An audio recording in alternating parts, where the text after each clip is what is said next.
Hey everybody, welcome to Drive Thru Review 276. Today we're going to talk about Sail to India. Now this is a game that was actually released last year in Japan and also at Essen. But this is the AEG release of the game, just now getting released. Had a chance to play this a couple of times last year, and the rules have stayed the same here. But the basic gist of the game is that you're like a merchant or something like that in Mediterranean, kind of exploring, going from Lisbon to India and trading goods and all that kind of stuff. It's a very, as you can see, small, compact box, just a handful of cards and some cubes, and that's the entire game.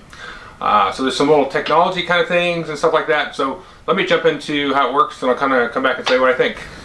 Okay, so here's how the game may look set up for a three-player game. If we take a look over here, you can see there are cubes in each of the three players' colors there on Lisbon. These are quote-unquote ships, but at this point, while they're on Lisbon, they're sort of a generic cube. And so you will get more cubes out here and then start sailing them down this path of cards here until somebody reaches India. And that will be one of the triggers for the end of the game there. So as you can see, each player here is going to have two cards. You've got here a victory point card there, and this is where you're going to be tracking victory points. This is called your historians. And then over here, if we zoom in a little bit there, we've also got your sort of your main player board or player card. So you got three technology cubes. You have one here for your sailing power, and then depending on where you are in turn order, you'll start with a certain amount of money. And you track all these with cubes.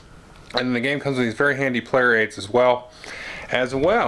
There are three technology cards here that you can see players can purchase for a certain amount of wealth, and then they can get up to three different technologies. So if you look here, you have your three technology cubes, and those are the cubes you have to spend. So for example, I can take money and spend it. Once I mark something on the game, whether it's technology or if I go out here and mark one of these trade goods or these special buildings, then it's blocked from everybody else. So what you're trying to do is get cubes out here, sail them down, deliver goods, and get little special abilities with the technology and the buildings, and score victory points. Now, as I said, the game's going to end when somebody reveals the last card there. Everybody else will get another turn, or if two players run out of their stock of cubes. So as you can see here, everybody has a stock of cubes that they have. So what can you do on your turn? Well, the most basic thing you can do is basically employ a marker. So you take a marker from your supply, your stock, and you go ahead and put it on Lisbon. Now, during your turn, every turn you're going to get two actions. So that would be one action to go ahead and put a cube on there. Now, if I wanted, I could repeat that and go ahead and do it a second time, and that would be the end of my turn. Another action I could do would be to move ships. Well, you can move all your ships over here, but I can see how far I can move them based on my ship power.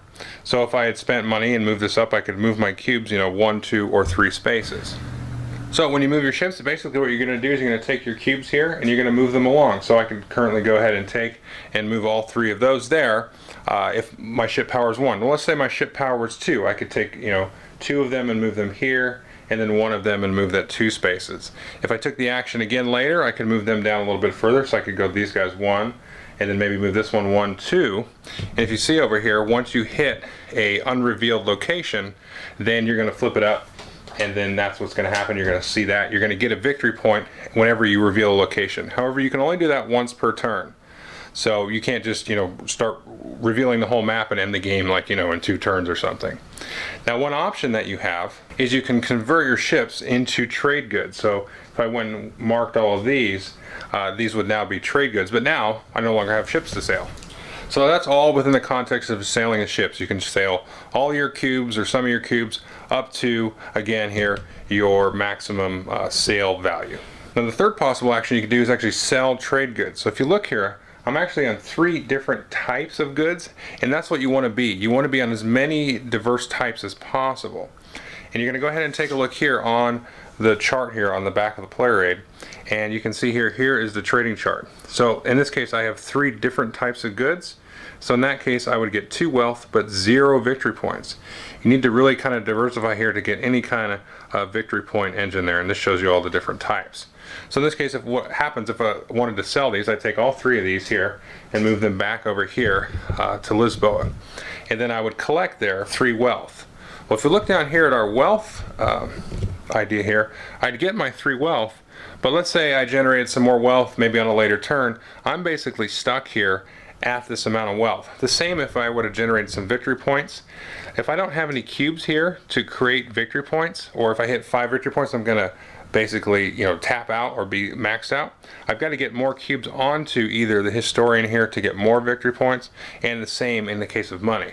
Now, to get markers on both of these spots here, you need to have markers on Lisboa. So if I had just sold these, let's say I sold a couple of these, and then I needed some more money or victory points, they would have to come from here. But then again, what I'm doing is I'm limiting the number of ships that I can resend back out to generate more goods. So these cubes, it's interesting enough because cubes are such a generic abstract thing, but they're really used for everything in this game. I mean, you've got to sail them out, you've got to convert them to goods or lock them in and inhabit these different buildings. And then once you start to get more and more victory points, well, the more victory points you get, the less cubes you have to do stuff with. So that's pretty cool. Now the next thing you can do is, let's say we had some cubes over here, and you can go ahead and build a building. So if we zoom in a little bit here, we can see there's some different types of buildings here. We have these churches here, and these are you can see they're delimited by there being 2 victory points. So if I build that, I've marked that, then nobody else can build that. And so there's a couple of churches out here. Now there also are some strongholds. If we look at this one here, you can build a stronghold. These are interesting because these kind of give you sort of a jumping off point when sailing. So when you move a cube here from Lisbon, you can actually jump it to one of your strongholds, and then from there they can keep moving. So that way, as the map kind of extends out, then you can kind of catch up. You don't have to like plod along here. And finally, you have these little buildings here. So this is like a little trade good here. So if I had a marker on here, when I went to sell goods, so if I had, let's say I had these 3 here, like that. And so if we zoom out a little bit, so if I go to sell goods, I could sell all 3 of these, plus it would count as having one of these little beans here, these coffee beans. But he can stay there. So I can basically, in that case, sell 4 goods. I've already got like a built-in bean. Now the last 2 possible actions you can do is A, you can increase your ship speed, and you can see that costs you $2 and then $4. So I can move it up there, and then on a later action, move it up there. So it cost me $6 to do that across 2 actions. But now my ships can really sail along and catch up that way. And then the other thing you do is you can buy technology for an action. So remember, you have 3 technology tokens, and these cards kind of denote the different kind of style of technology. You can see these are all end game bonuses. At the end of the game, you get 3 points. At the end of the game, you gain 2 additional victory points for each church. All the churches are now worth 4.